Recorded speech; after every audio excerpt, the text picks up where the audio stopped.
బట్టి ఈరోజు మన బొటిక్లో జరిగిన వరకు చూడండి. శారీ కలర్ కాంబినేషన్ కూడా చాలా బాగుంది. నెవీ బ్లూకు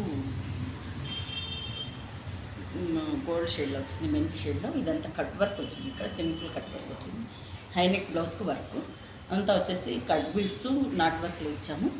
కట్ బీడ్స్ బ్లౌజ్ అంతా కూడా బుట్టి ఇచ్చేసాము. హైనెక్ అయ్యేసరికి స్లీవ్ వచ్చేసరికి ఇది కింద వర్క్ ఇచ్చుకుంటూ వచ్చాము. కట్ వర్క్ కింద కూడా కట్ వర్క్ వచ్చింది. ఇక్కడ కూడా రెడ్ నెక్ కూడా బ్రాడ్గా తీసుకున్నాము. శారీ కలర్ కాంబినేషన్ కూడా బాగుంది. శారీకి బాగా నచ్చింది. ఇక్కడంతా కొంచెం ఆఫీషియల్స్, బెంగళూరు కల్చర్లో అంతా కొంచెం ఆఫీషియల్స్ సింపుల్గా చేసుకోవాలనుకుంటారు. హెవీగా వేయరు, కొంచెం సింపుల్ అండ్ సూపర్గా ఉండాలనుకుంటారు. Thanks for watching.